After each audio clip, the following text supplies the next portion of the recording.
Hey everybody, Neil Thompson from Teach the Geek here. I came across this video very recently, and it talks about something that I think is a big issue for a lot of people who are technical and have to give presentations. And it has to do with, well, it has to do with what one would call the curse of knowledge. And you're probably wondering, what does that mean? Well, let's let the video go by, or let the video play, and we can get into even what all that means. So let's get to it. Have you ever made a technical presentation, like presenting a new engineering design to your audience or presenting a new way to solve a maths problem to your audience, and you found your audience totally confused? Absolutely.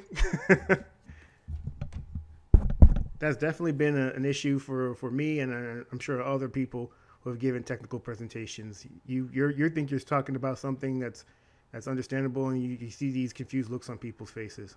Absolutely. I'm sure you even thought that your audience is totally dumb and they can't even understand the simplest of explanations. Yeah. That thought's definitely come through my mind. I kept it to myself, but it's definitely ran through my mind.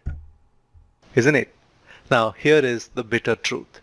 The issue is not with your audience, but it is with you. Unknowingly, you might have become the victim of a disease that commonly inflicts technical presenters called the curse of knowledge. What is curse of knowledge? Wikipedia defines curse of knowledge as a cognitive bias that occurs when an individual communicating with other individuals unknowingly assumes that the others have the background to understand.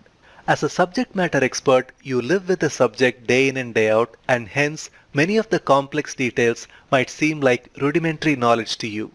However, your audience doesn't have the same level of expertise as you have, and hence what you explain might not connect with them immediately. So the curse of knowledge. Yep, that's 100% true. There's been so many instances where you just assume that everyone else knows what you're talking about, but as this person says, you've lived with this for a long time. You've had that expertise to develop that knowledge over a long time. But the people you're speaking to, especially if it's a non-technical audience, they don't have the same background and they don't have the same level of expertise, and yet you expect them to understand everything that you're talking about in all its detail. And what are the odds of that actually being the case? I mean, have you ever, as a technical person, been in the audience and someone was speaking on a subject that you knew very little about, and maybe they looked at you and thought you're the idiot for not understanding what they're talking about? Like, it's so interesting how we don't ever put ourselves in other people's places, but if we did, we'd realize that in many instances we were the person in the audience that didn't know and was hoping that the person giving the presentation would tailor the presentation to our understanding as opposed to their own understanding. So I think I'll stop the video there, because that's really what I wanted to focus on today, is just the idea of being this technical person giving a presentation and just assuming that whatever you know and what you're talking about, the people in the audience, they'll know what you're talking about as well. But if they don't have the same background as you and the same level of expertise as you do, they won't. And then you'll get those quizzical looks from those people and you'll wonder why.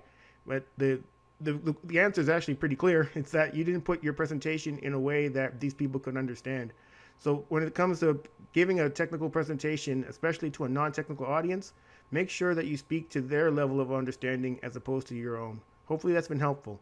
Again, my name is Neil Thompson. I am the founder of Teach the Geek. I work with technical people so they can present more effectively, especially in front of non-technical audiences. And if you want to learn more about that, you can go to teachthegeek.com. Again, that's teachthegeek.com. Until next time, take care and stay safe.